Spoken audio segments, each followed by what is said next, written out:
Hello everyone, SirMonkeySuit here back again with Fate 01 episode 3 of season 2, and in the last episode we had the end of, not our first servant, but I remember like the end of the last episode, I think I said something along the lines of, you know, it's not a surprise to me that Caster is the first one to go, when in reality it was Assassin.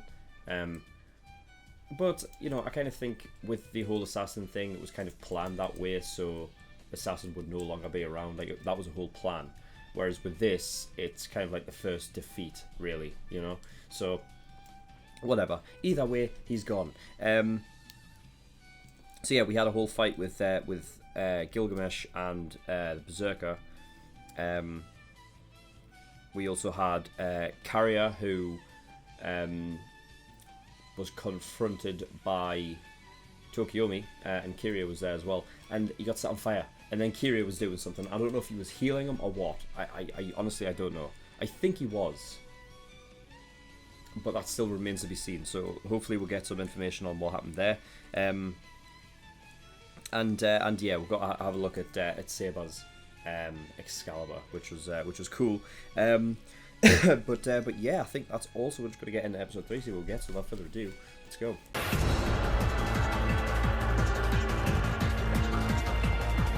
Okay, episode 3 of season 2. What?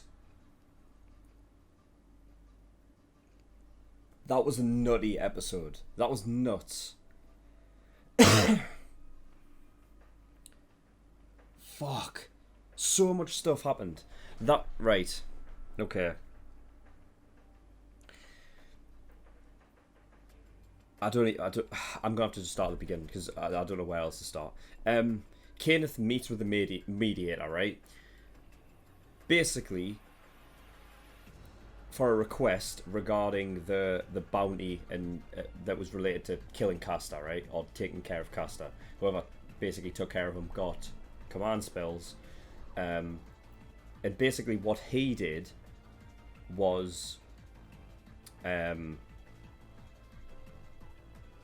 you basically want the command spell for Lancer's involvement in killing Caster. Which is, I guess, correct. Because if Lancer hadn't have destroyed his own weapon, then Saber would never have been able to use her attack to kill Caster. So he was right in getting it. Even though in the end it meant nothing. Like, nothing came from that. Well, actually, yeah, it did. It didn't do anything for Kenneth's sake. But he used the command spell to kill, so that Lancer would kill himself.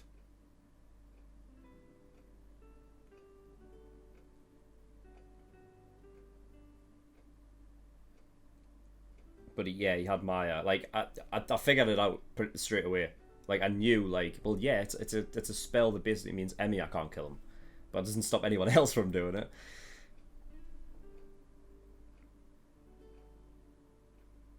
Jesus.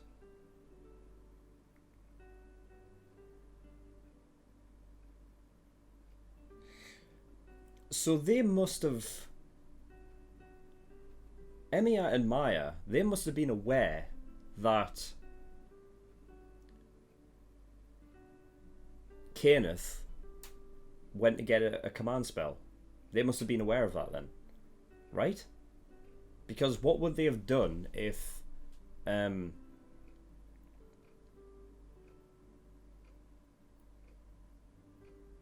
what would they have done if he didn't get a command spell?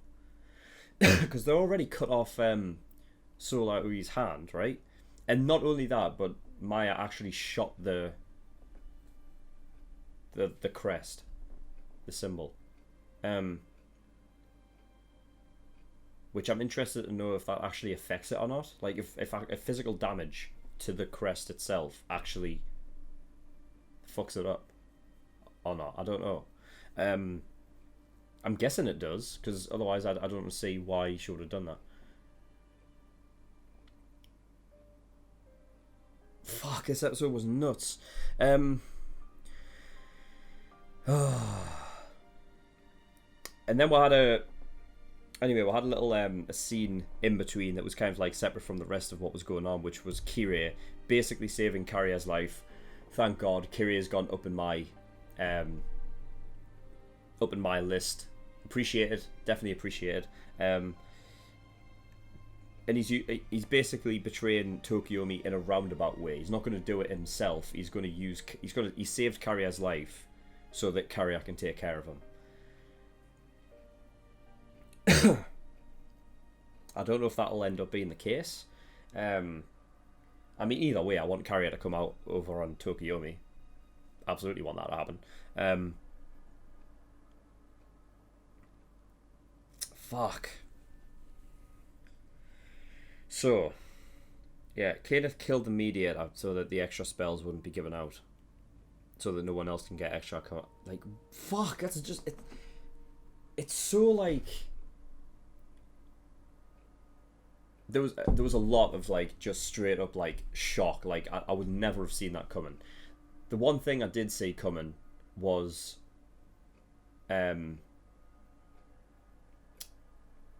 was that, like, Maya would be the one to just kill Kenneth and Sola. The other two, though, Sola's hand being chopped off, didn't see that coming. And then Kenneth immediately killing the media. Like, what? That's it then. Kiriya's dad's dead.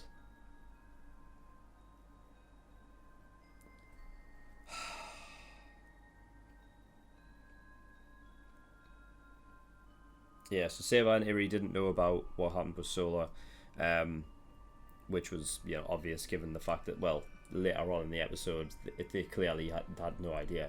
I don't know if Iri did know. I don't think she did. Because I feel like Emiya purposefully keeps things vague or just doesn't tell Iri what he's doing.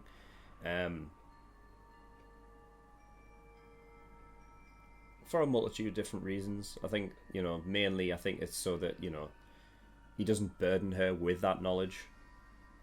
Clearly because obviously she's always hanging around with Seiba and we know that they're friendly. So we've got to assume that Emiya knows that as well. Like, if Emiya was to give Iris Veil that knowledge, then, you know, it basically puts Iri in a dodgy situation. You know what I mean? Like, because what does he do? What does she do? Does she go against Emiya and tell Seiba about it? Or does she keep it to herself and basically go against Seiba, right? So I think he purposely doesn't tell her for that reason. It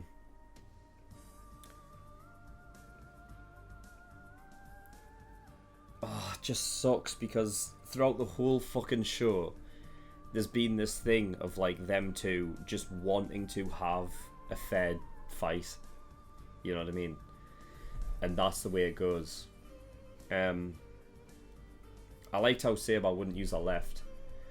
Basically goes back to what happened when he broke the curse thing, because it wasn't broken out of fair fight, like a fair fight between them two, right?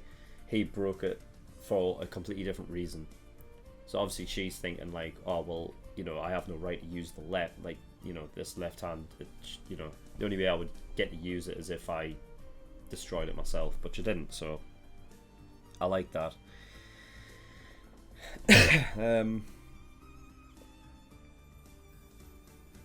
Fuck. That was ruthless. And the thing is that, like, the only way... In fact, no, he couldn't have gotten out. He couldn't have gotten out of it, could he? Kenneth was fucked at that point. He was just fucked.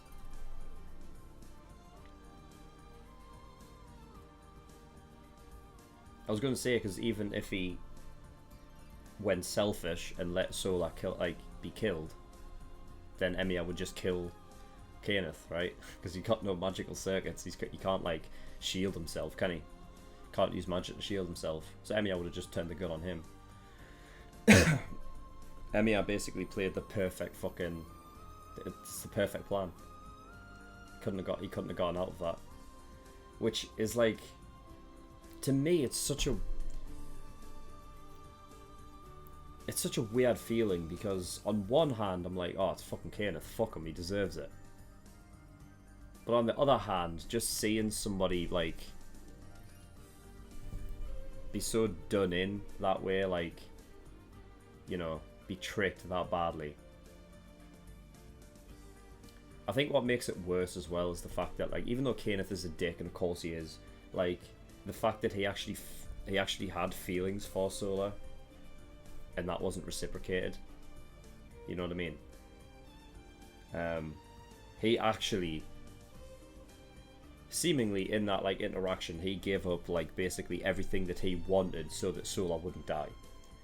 You know what I mean? Even maybe on some basis level, even if he knew that, like, even if he didn't, then Emiya would have just turned the gun on him. But to be done in that way, clearly he wasn't thinking straight, because, you know, you gotta think, like, if you gotta read the fucking fine print, like, you know, it's just related to Emiya killing, you know what I mean? So it doesn't stop anyone else from doing it. But I think what played a part in that was the fact that Emiya didn't give him any time. He gave him enough time to, like, proofread it. But he, you know, he basically was, you know, messing around with his gun, like, you know, getting it reloaded and shit. You know what I mean? Turning off the fucking safety lock on it or whatever. So yeah, you gotta think, like, Kenneth's brain would be fucking just scrambled at that point. He basically just had a decision to make. It's like, either do it or I'll just kill you both anyway. And he got done in that way. It's Diane Weed who I fucking feel for the most, because, God, did you see him? He was fucking livid. He was so fucking raging. He had those fucking serpent eyes that Gilgamesh had when he was talking to Kiriya that one time about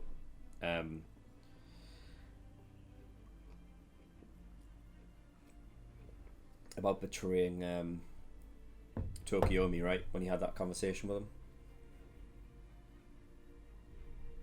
I wonder if that's like if it's just a visual effect, or it's like something that just lies dormant in a servant.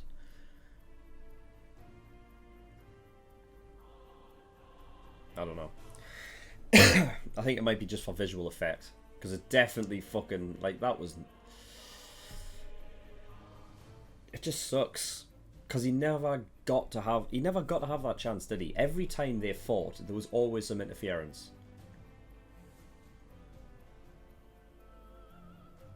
I feel for Lancer, man. Like, he had the hardest run out of a lot of them. Like, he got given, like, one of the worst masters who consistently put him down. Their ideals didn't match up in any way whatsoever. And even after all that, Lancer still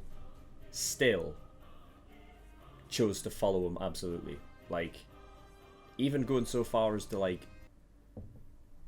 whenever I saw them two give in to that kind of curse or whatever. So I don't know if it's an actual curse or whatnot. If it is, and it actually has some sort of, like, literal magical effect on women, then I feel for Sola then, because I don't think that she, you know, I feel like she was put in a situation, even before the Holy Grail War, like, she was basically told to marry into the Archibald family, right? It was like an arranged marriage kind of thing. I think that's what they said, right?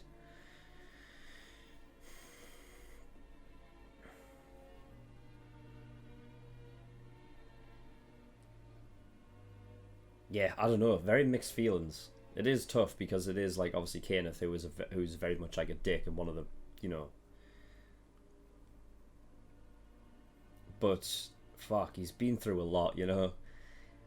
I don't know. It's probably just like some feeling of, like, human compassion, that even though, you know what I mean, like, it's like one of those things like, oh, you wouldn't wish that upon, like, my worst enemy kind of thing, and that's the kind of feeling you kind of get, like, even though if it's somebody terrible, like watching that happen is still, like, a sad thing.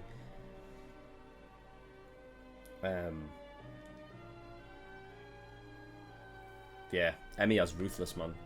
Basically, he's talking about everything, like, you know, he believes that all's fair in love and war. War is hell, so you can't determine whether or not things are, like, you know, you can't consider anything honourable in war, because all it attributes to is pain and suffering. And on one half, I agree. On the other, I don't. It was more like the second half of his like chat, where I was like, what he says makes sense. How, you know, war is never a good thing. There's never anything that really comes from good from war. There's always going to be pain and suffering that comes along with it, and I agree with him on that regard. But there is honor in it, and generally, it normally a lot of it. Well, obviously not as much. Like it, honor in today's society is nowhere near as prevalent as honor would be considered, like back in medieval times. You know, because, you know, we've got ranged weapons. Things can be done like at the behest of fucking the opponent. So, you know, you can just set off a fucking, you know, a nuclear bomb somewhere. You know what I mean? Hit somebody from range. It's not a fair fight. Even guns and shit like that. Like at range, you're more safe. If you're in close combat with somebody, and you're with a melee weapon, it's a lot more personal. You're generally close enough to see the whites of their eyes, as a saying. So, you know, when it comes to sort of sword fighting and whatnot, that kind of is what it is. And I think there's something to be said if you go back to, like, you know, World War One, for example, yeah, like Battle of the Somme or whatever, or, you know, No Man's Land, right? That sort of idea of the soldiers themselves aren't at fault.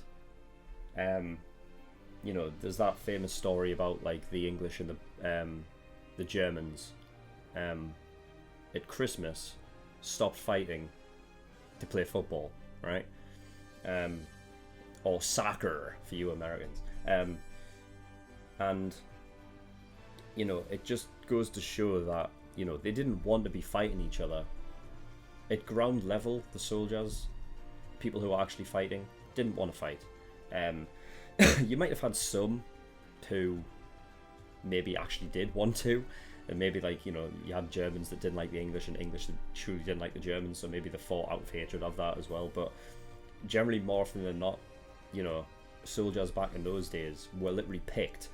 Like, you were forced to go in the fucking army at that point, you know what I mean? Like, so they, you know, they were forced into a war that they didn't want to be a part of.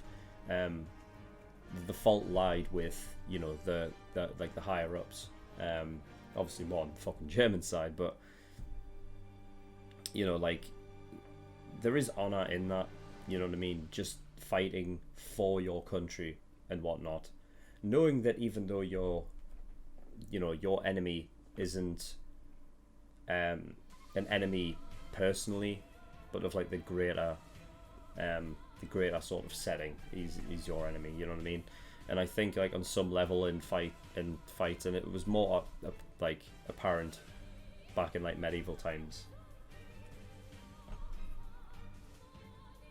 that if both of those, like, both opponents would, you know, have that sort of mentality, knowing that, you know, that personally they're not an enemy, that it's just, they just happen to be on the other side of the war, and they both know that, it just is what it is. Yeah, there's definitely honor in it. It was obviously more prevalent back in medieval times, so I believe, you know, he's wrong in what he's saying there, but I do get what he's saying about, you know, so I do see both sides.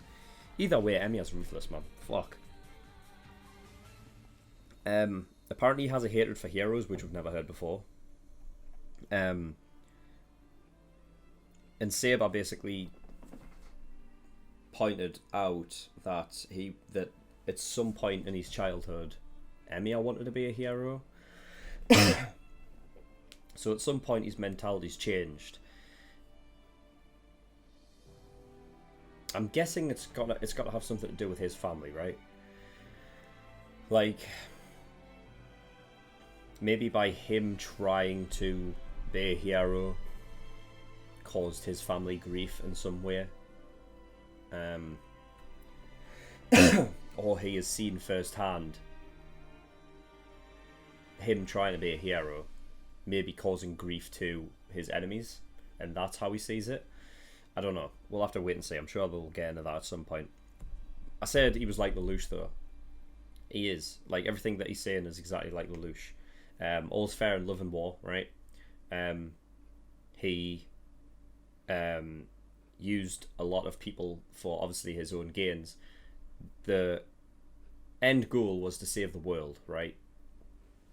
The mission, obviously, was to take out, the Emperor and Britannia in that way, and destroy that sort of, that image of what Britannia actually is, by taking on all the sins of all the sins on himself, and ending the cycle. Like, it's so, everything that he was saying is exactly what happened in Code Geass. The end of the cycle. So it's the end of the Britannian sort of thing that keeps happening every time, and then taking on all the sins for himself and all that. He says that his wish is to save the world. I don't know in what capacity, though. I don't know in what way. Like, what wish would he be asking for in order for that to happen? Is he going to wish for no more Holy Grail war? I don't know. That would be fucking meta, wouldn't it? I wouldn't even know if that wish would be allowed. Apparently it's an all-powerful wish. It can do anything. So, I guess so. We'll just have to wait and see. And Iri basically waited until Emiya left for her to collapse. So I'm guessing she doesn't want to show Emiya weakness. I'm guessing that's the case anyway. It's the only thing I can really take from that. But yeah, that was a great episode. Such fucking shocking moments. Just seeing fucking Lancer's face, man. Bloodshot eyes and everything. That is nuts. He also said, like, screw the Holy Grail war or something, and basically, like, it'll know, like, Diarmuid's rage or whatever. I wonder if that's something that could happen. Like, because curses and whatnot are an apparent thing in this, right? If that could ever affect anything. I don't know. I don't think it will, but it's sad either way. I just wanted them to actually, if any fight was to be settled, I wanted it to be theirs. And that sucks, man, but yeah, whatever. It was a great episode anyway, so yeah, that was all. So thank you, everyone, for watching. In the description below, I think certain things. Discord, get yourself over there. I'm over there. Community's over there. Get yourself over. Come and chat. My website, SirMonkeySuit.com. All of my content is over there, so you can go over there for everything that I do. Also, there's the forum over there. So if you sign up and become a member, you can actually post on the reaction recommendations page, and then the top 10 liked posts will be put into the next poll for my next reaction show. Yeah, so get yourself over there. And Patreon, I do have a Patreon. If you don't want to support me, that'd be very much appreciated. Bunch of different tiers and rewards depending on how much you want to support me with. So there's $5 a month. That's the early access. You're getting access to all the shows I do a week early. And for Fate Zero, you actually get 4 episodes a week. So you actually get more than the general public do. So if the general public is watching this right now, if you become an early access tier patron, you can literally, like, by the time this comes out to the public, I'll probably be watching UBW at that point. So if you want to catch up, get yourself over there. $10 a month, that's the full length. So everything I react to gets a full length. You gain access to my full length library. $15, that's the exclusive tier. So for that, you gain access to a bonus show, which is in the middle of changing over. It was Mob Psycho 100, but now that's finished. There's going to be a new one. There's currently a poll going. As of recording this, it'll be done now. So we don't know what that'll be, but make sure you go over and check out, see what it is if you're interested. $50, that's the elite tier. So for that, you get a choice of a show that you want me to react to, and I will react to it. It'll go at the back of the list behind about 7 shows. It might take me a while to get around to it, but I will get there eventually. But if you want to jump the queue and go at the very front so that your show gets reacted to next time you want to get God tier, which is $100, and that means that your show will be reacted to next. But that's all, so thank you for watching. I'll see you next time. Bye bye.